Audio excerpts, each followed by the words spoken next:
सुप्रभातम, स्वागत है आपका इस विशेष कार्यक्रम में। मैं हूं किरण भारद्वाज। हर नया दिन हमारे जीवन का एक नया अध्याय खोलता है। आज का दिन कल से बेहतर बनने का, स्वयं में सुधार करने का एक नया अवसर है, क्योंकि यदि सपनों को सच करना है तो उसके लिए जागना पड़ता है। ठीक उसी प्रकार यदि जीवन में परिवर्तन करना है तो अपनी आदतों को पीछे करके जीवन में सुधार करना पड़ता है, क्योंकि हर सुबह एक नई शुरुआत है, एक नए अध्याय की।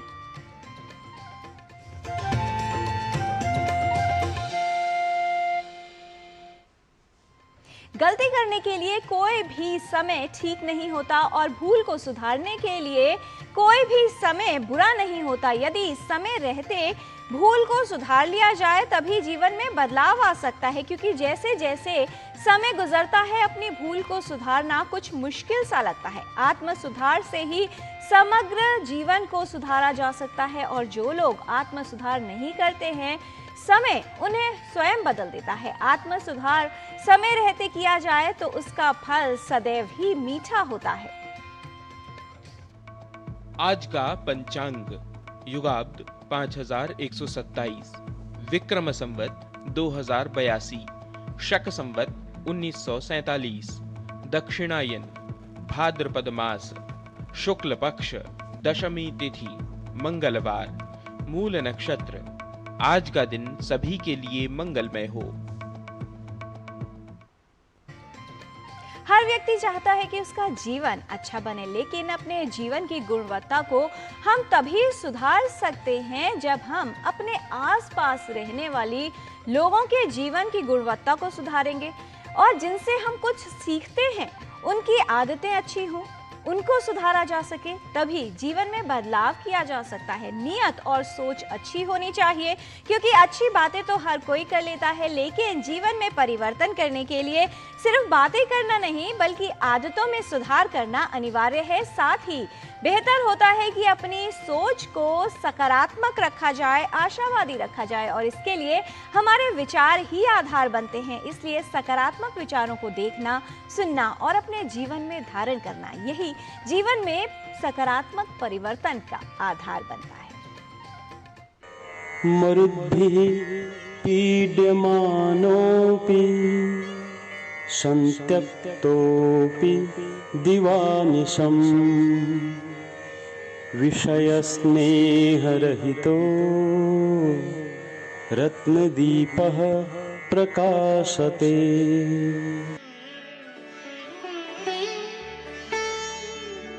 हवा के झोंकों से पीड़ित होने पर, छोड़ दिए जाने पर एवं उपभोग पदार्थों रूपी तेल से रहित होने पर भी रत्न रूपी दीपक दिन रात प्रकाशित होता है। Even amidst fierce winds, in solitude and without the oil of sensory joy, the jewel-like lamp of inner light glows on, unwavering through day and night.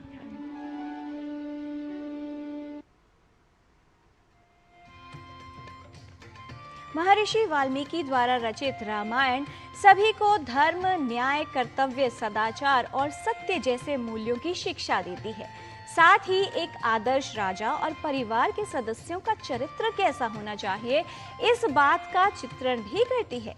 बुराई पर अच्छाई की विजय का संदेश देते हुए रामायण न केवल भारतवर्ष को अपितु समग्र संसार को अपने नीतिपूर्ण वाक्यों से और इस तरह के संदेश को संचारित करने का आधार है।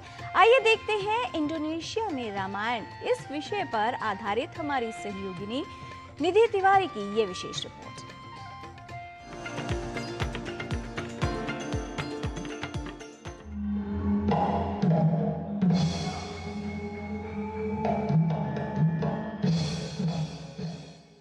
यावत् स्थास्यन्ति गिरयः सरितश्च महीतले तावद् रामायण कथा लोकेषु प्रचरिष्यति। अर्थात जब तक पृथ्वी पर पर्वत और नदियां हैं तब तक रामायण की कथा समग्र संसार में प्रसृत होती रहेगी। आदिकवि वाल्मीकि द्वारा रचित रामायण के बालकांड का यह श्लोक दर्शाता है कि श्री राम की कथा भविष्य में उतनी ही लोकप्रिय और स्थायी रहेगी जितनी दीर्घावधि तक पर्वत और नदियां पृथ्वी पर विद्यमान हैं। यह कथन सत्य ही है, क्योंकि रामायण के आदर्शभूत चरित्रों और ज्ञानात्मक वाक्यों ने न केवल भारत में अपितु समस्त विश्व में अपने धर्म, दर्शन और आध्यात्मिकता के माध्यम से लोगों को प्रभावित किया है। इसी क्रम में आदिकाव्य रामायण विश्व के एशियावर्ती भागों में जैसे कंबोडिया, अंकोर वाट, वियतनाम इत्यादि देशों में अपनी लौकिक विशिष्टता के कारण वहाँ की संस्कृति और सभ्यता में रचा बसा हुआ है। एशिया महाद्वीप क्षेत्र के भाग विशेष इंडोनेशिया में रामायण का प्रभाव लोगों के जीवन में गहन रूप से प्रसरित है। यह ग्रंथ वहाँ के लोगों के जीवन के लिए आदर्श स्वरूप है, जो भारतीय संस्कृति के प्रबल प्रभाव को दर्शाता है। इंडोनेशिया के रूपांतरित रामायण को ककविन और रामकियन के नाम से जाना जाता है।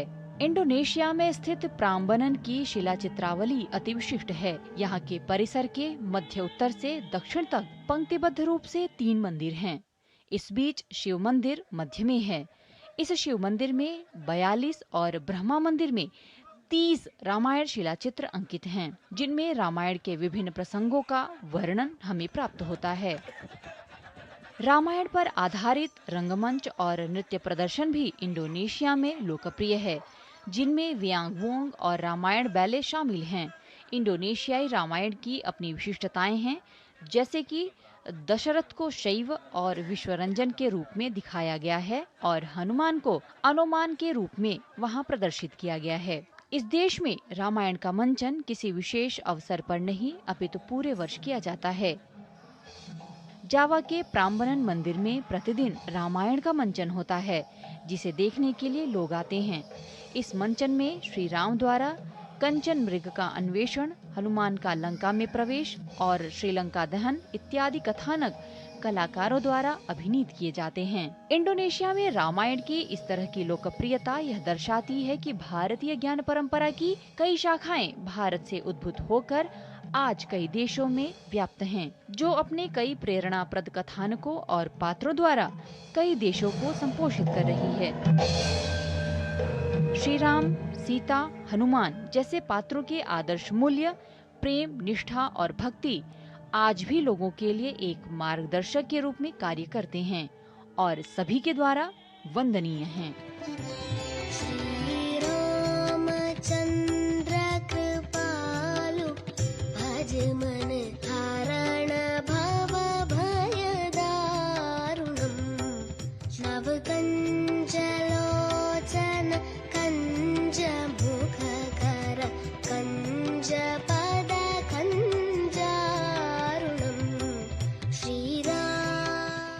निधि तिवारी, डीडी न्यूज।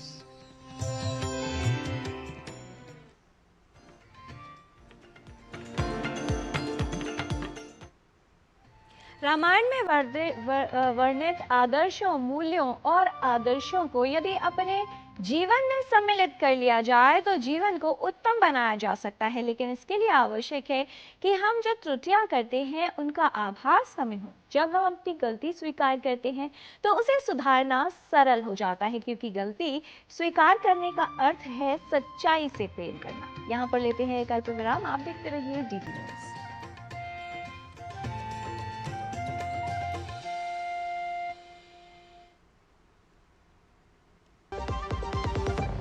फिर ये डुगडुगी गई कहाँ? पापा के साथ साथ सारे सपने भी चले गए, पर अपने बच्चों के सपनों के साथ ऐसा कुछ नहीं होने देना। वो कैसे? पहले से लाइफ इंश्योरेंस का टर्म प्लान ले रखा है।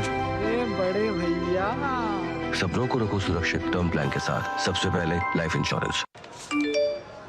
कम समय में ज्यादा मुनाफा, बस एक क्लिक में। कमाल है। अनजान लिंक्स पर क्लिक मत कीजिए। आरबीआई कहता है जानकार बनिए, सतर्क रहिए। ब्रेक के बाद आपका स्वागत है।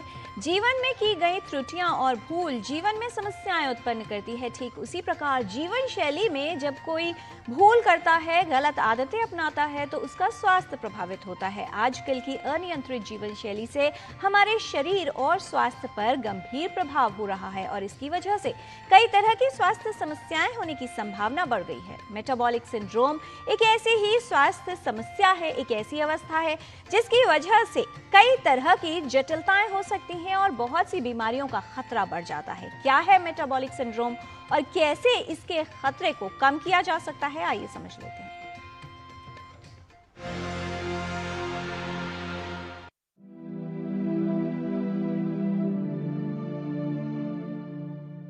मेटाबॉलिक सिंड्रोम एक जटिल स्थिति है जो कई बीमारियों को आमंत्रित करती है। मेटाबॉलिक सिंड्रोम यानी कई तरह की समस्याओं का एक साथ होना, जिससे बहुत सी बीमारियों से ग्रस्त होने का खतरा बढ़ जाता है।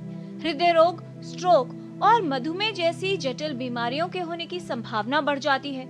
मेटाबॉलिक सिंड्रोम एक अवस्था है, यह कोई बीमारी नहीं है। इसमें जिस वक्त वो मेटाबॉलिक सिंड्रोम में होता है, कोई लक्षण नहीं होता है किसी भी बीमारी का, लेकिन ये 5-6 चीजों को मिला के बनाया गया है। इससे ये लगता है कि अगर किसी को मेटाबॉलिक सिंड्रोम है तो उसको आगे चल के डायबिटीज, हार्ट डिजीज और पैरालिसिस का अटैक होने का खतरा बहुत ज्यादा बढ़ जाता है। यह हमें मेटाबॉलिक सिंड्रोम जागरूक करता है कि अब हम हेल्थ की तरफ ध्यान दें और हम इसको कंट्रोल कर सकते हैं। कई ऐसे कारक हैं जो मेटाबॉलिक सिंड्रोम के खतरे को बढ़ाते हैं। अनियमित जीवन शैली, अधिक वजन, शारीरिक निष्क्रियता, आहार में तेल की अधिक मात्रा व संयुक्त आहार का अधिक प्रयोग करना, शराब का सेवन और जीवन शैली से संबंधित कई ऐसे कारक हैं जिनसे मेटाबॉलिक सिंड्रोम होने की संभावना बढ़ सकती है। मेटाबॉलिक सिंड्रोम आमतौर पर विशिष्ट लक्षणों का कारण नहीं बनता।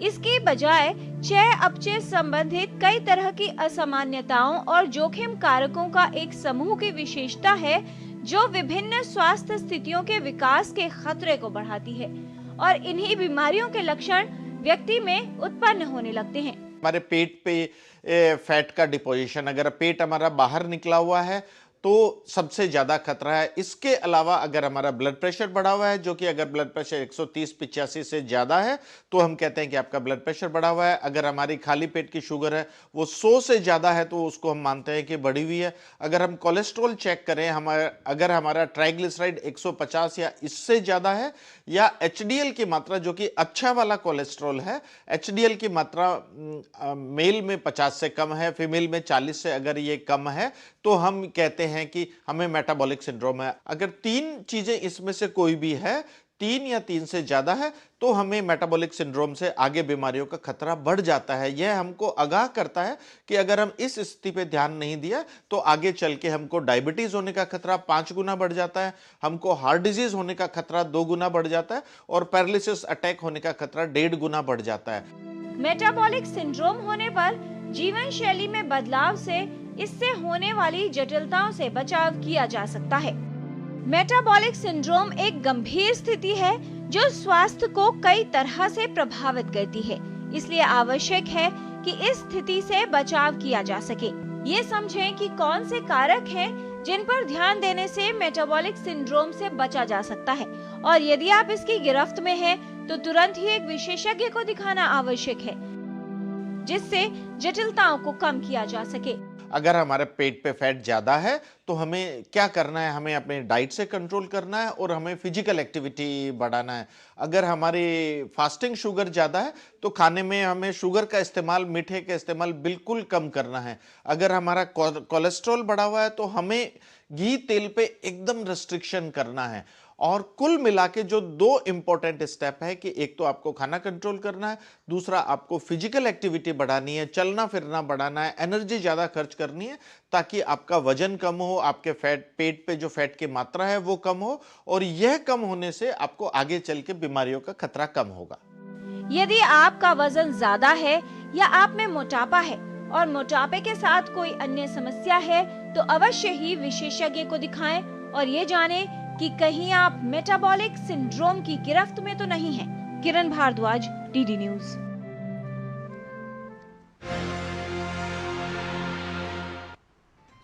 अधिक वजन और विशेष तौर पर पेट के आसपास चर्बी जमा होना चिंताजनक है, क्योंकि इसकी वजह से कई तरह की स्वास्थ्य समस्याएं होने की संभावना बढ़ जाती है। आइए देख लेते हैं कुछ ऐसी यौगिक क्रियाएं जो आपके पेट के आसपास जो वसा जमा हो जाती है उसको कम करने में उपयोगी है। आज हम अपने साइड फैट को कैसे कम करें, उसके लिए कुछ प्रभावी और बहुत ही आसान 2 आसन देखेंगे। तो आइए देखते हैं।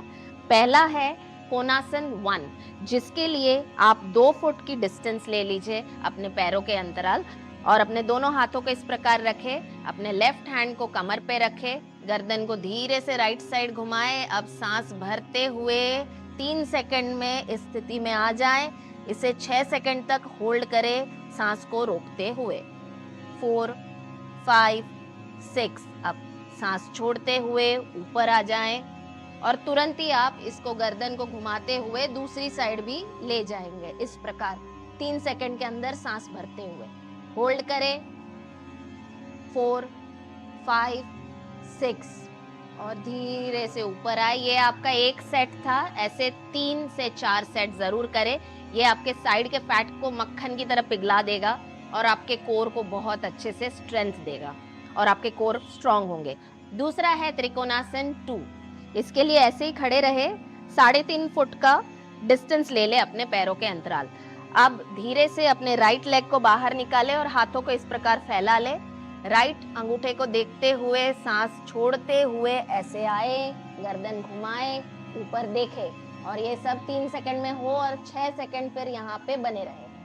4, 5, 6। अब धीरे से गर्दन घुमा के नीचे देखे, ऊपर आए, अपने राइट लेग को अंदर लेंगे और लेफ्ट फुट को बाहर करेंगे और सेम चीज सांस छोड़ते हुए दोहराएंगे, ऊपर देखेंगे। 6 सेकंड इस स्थिति में सांस छोड़े हुए बने रहे। 4, 5, 6। अब गर्दन घुमाए, नीचे देखे, धीरे से सांस भरते हुए ऊपर आए और हाथों को नीचे लाइए। आपका एक सेट था, ऐसे 4 से 5 सेट करिए अपनी क्षमता के अनुसार, धीरे धीरे बढ़ाएं। तो ये था त्रिकोणासन 2। इसे करने से आपकी साइड की चर्बी तो कम हो गई, आपकी पाचन क्षमता भी बहुत बढ़िया होगी और आप फटाफट वजन घटाएंगे। तो इन दोनों आसनों का नियमित अभ्यास करें रोज सुबह खाली पेट 3 से लेके 5 सेट तक और देखिए कैसे चमत्कारी तरीके से आप अपने लव हैंडल्स और साइड फैट लूज करते हैं। और अब बारी है कुछ प्रैक्टिकल टिप्स जानने की डॉक्टर हंसा जी योगेंद्र से। तो आइए जानते हैं। नमस्कार। हम जब भी टेंशन में आते हैं ना, तब क्या क्या गलतियां करते हैं थोड़ा ध्यान देना पड़ेगा। सबसे बड़ी गलती होती है खाने पीने के मामले में। हम ज़रूरत से ज़्यादा खा लेते हैं टेंशन में या कभी खाते ही नहीं है। अब यही ध्यान देना है कि नियमित रूप से थोड़ा थोड़ा खाना ही शरीर के लिए अच्छा है, नहीं तो शरीर उस खाने को जमा कर देता है और फैट बढ़ जाती है, इसलिए ध्यान दें। दूसरा कि हम पानी में भी ध्यान दें कि आप खाने के वक्त पानी ना पिए, मगर खाने के बाद लिक्विड ज़रूर रखें। ग्लास भर के छाछ हो, ग्लास भर के सूप्स हो, कोई ऐसी चीज़ साथ में लें जब भी बीच बीच में खाने के कुछ पीना हो तब। और खाना जो भी खाते हैं छोटी प्लेट में लेके खाएं, बड़ी प्लेट में लेके ज़्यादा खाना ही आ जाएगा। ध्यान दें। चलना, वॉकिंग करना, घूमना, आसन्स करना, ये बहुत बहुत ज़रूरी है शरीर के लिए। ये भी नियमित रूप से करना ही चाहिए। नमस्कार। प्रतिदिन योग करने की अच्छी आदत और जीवन शैली से बुरा खाने की कुछ बुरी आदतों को हटा दिया जाए तो स्वास्थ्य भी सुधरेगा और जीवन की गुणवत्ता भी बेहतर बनेगी। इसलिए योग और स्वस्थ जीवन शैली को अवश्य ही अपने साथ अपनाइए, क्योंकि आपका जीवन स्वस्थ और निरोगी रहेगा। यहाँ पर लेते हैं एक और अल्प विराम। आप देखते रहिए डीडी न्यूज।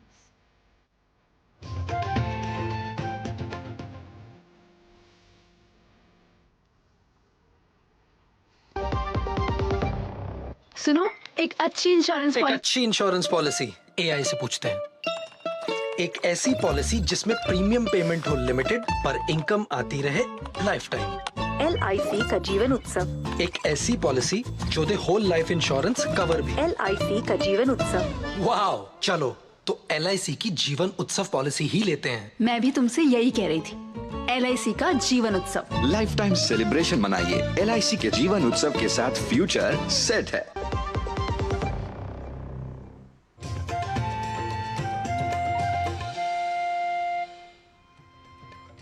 ब्रेक के बाद आपका स्वागत है। आयुर्वेद हमारा प्राचीन ज्ञान है, स्वस्थ निरोगी जीवन का विज्ञान है। तो आइए देख लेते हैं कि क्या है आज हमारे आयुर्वेद मंत्र में। आयुर्वेद हमें किस तरह से स्वास्थ्यपूर्ण रहने के लिए आदर्श प्रस्तुत करता है और किस प्रकार की आदतें आपके जीवन को निरोगी रख सकती हैं। जब शरीर में रूखापन बढ़ जाए, हर जगह जोड़ों में, मांसपेशियों में, कमर में, गर्दन में, सर में दर्द हो, पीड़ा हो और कंपन हो, तो इसको आयुर्वेद की भाषा में वायु का प्रकोप, वात प्रकोप कहा जाता है। आचार्य कहते हैं कि मल मूत्र आदि का जब वेग आया हो तो उनका संधारण नहीं करना चाहिए। अध्यशन अर्थात जब भूख लगी हो तब भोजन न करें और जब भूख नहीं लगी हो तब भोजन यदि व्यक्ति करे। जागरण, रात में जागना, उच्च भाषा में बहुत जोर जोर से बोलना, व्यायाम शक्ति से अधिक करना, बहुत ज्यादा यात्रा और कटु, कड़वा, तीखा और रूखा बासी भोजन करना और हर वक्त चिंता, ओवर थिंकिंग करने से, कामुक विचार रखने से और भय, शोक इत्यादि से वात प्रकोपमुपयाति, वात वृद्धि होती है। और तो और घनागमेच, जब आकाश में बादल छाए हों, अर्थात भाद्रपद का यह समय जनरली वायु का प्रकोप करता है, शरीर में दर्द, रूखापन बढ़ा सकता है। तो ऐसी स्थिति में क्या करें?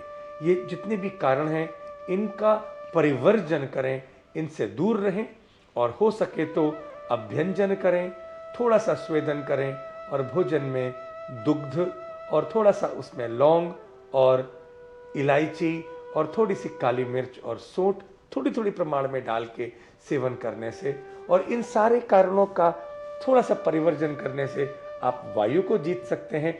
वायु को जीतने से ये दर्द और रूखापन शरीर में और कंपन इत्यादि की समस्याओं से आप निजात प्राप्त कर सकते हैं। यदि स्वीकार करने का साहस और सुधार करने की नियत हो तो भूल से भी व्यक्ति काफी कुछ सीख सकता है। तो आइए संस्कृत सीखने के लिए चलते हैं हमारे सहयोगी नारायण दत्त मिश्र के साथ संस्कृत पाठशाला में।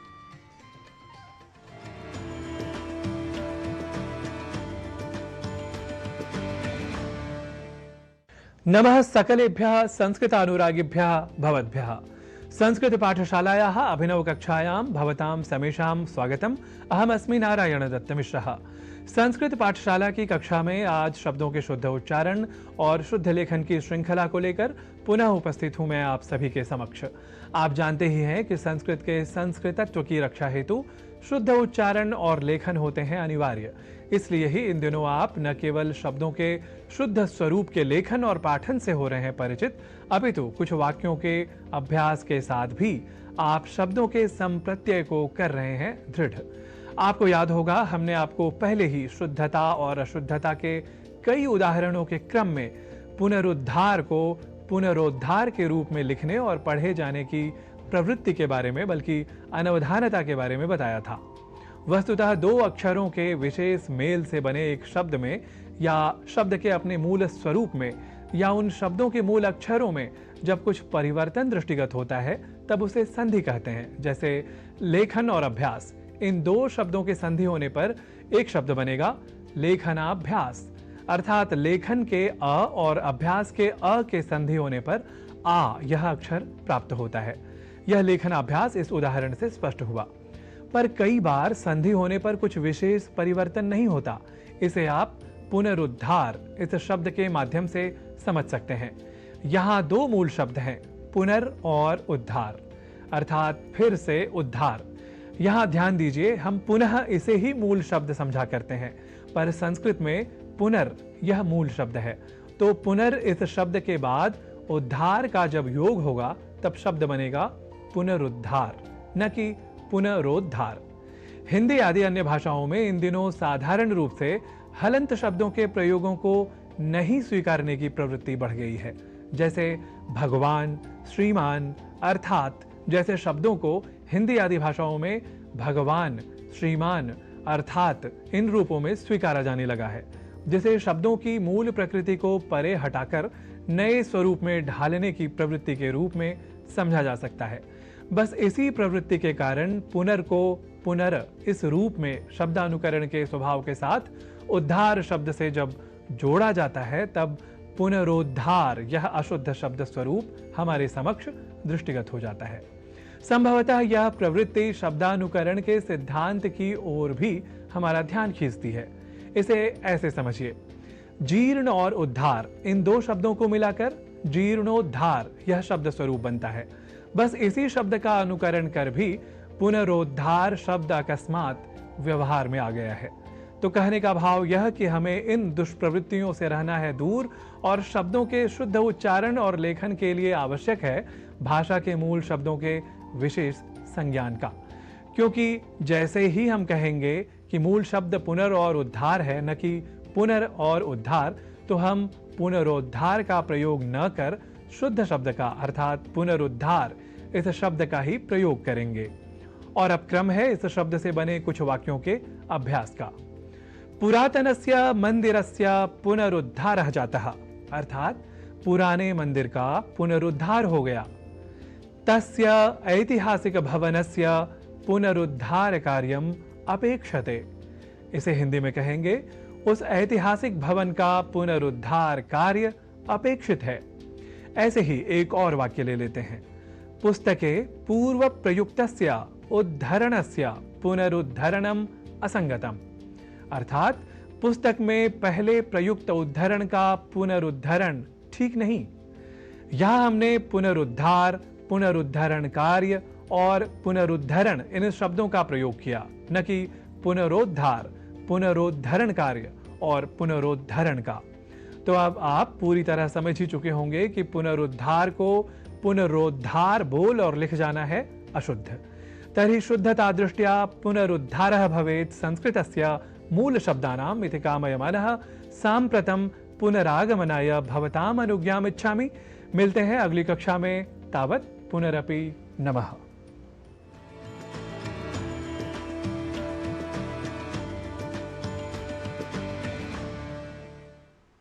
देश भर में गणपति उत्सव को धूमधाम से मनाया जा रहा है। विशेष रूप से मुंबई में लाल बाग के राजा के दर्शन करने के लिए भक्त भारी संख्या में उपस्थित है। अनंत चतुर्दशी तक मनाया जाने वाला ये उत्सव न सिर्फ विघ्नहर्ता है, बल्कि सभी भक्तों के जीवन में शुभ फल की प्राप्ति लेकर आता है। रिद्धि सिद्धि के दाता विघ्न विनायक हमारे परमात्मा गणेश जी, जिनको बहुत ही शुभ माना जाता है, ईश्वर के वो रूप हैं जिनकी पूजा की शुरुआत इन्हीं से की जाती है। आइए देखते हैं ये कुछ दृश्य जो लाल बाग के राजा के मंदिर के दर्शन के भक्तों के दृश्य हैं।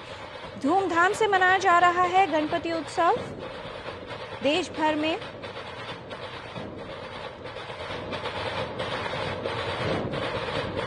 दस दिनों तक चलने वाला ये उत्सव आध्यात्मिक बुद्धि, आत्म सुधार और ईश्वरीय आशीर्वाद प्राप्त करने का एक शुभ और सफल अवसर है।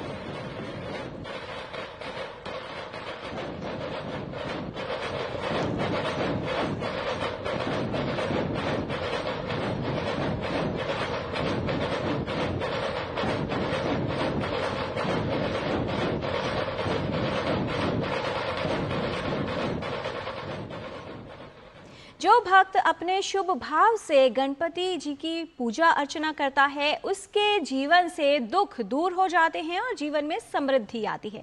कहा जाता है कि यदि जीवन में सुधार करना है तो उसके लिए कुछ बुरी आदतें जो है उन्हें बदल देना चाहिए, और यदि आप उनमें सुधार नहीं कर सकते तो शिकायत नहीं करनी चाहिए, क्योंकि सुधार करने से ही जीवन परिवर्तित होता है। इसीलिए अपने जीवन को अच्छा करने के लिए अपनी बुरी आदतों को त्यागें। जीवन में चुनौतियां हो, असफलता या फिर बुरी आदतें, कोई भी ऐसी आदत नहीं है जिसे छोड़ा नहीं जा सकता। इसलिए जीवन में असफलता को स्वीकार करें, वो एक चुनौती है। कहां पर क्या कमी रह गई है उसको समझें और सुधार करें। आज के कार्यक्रम में इतना ही। हमारी पूरी टीम को दीजिए अनुमति। नमस्कार।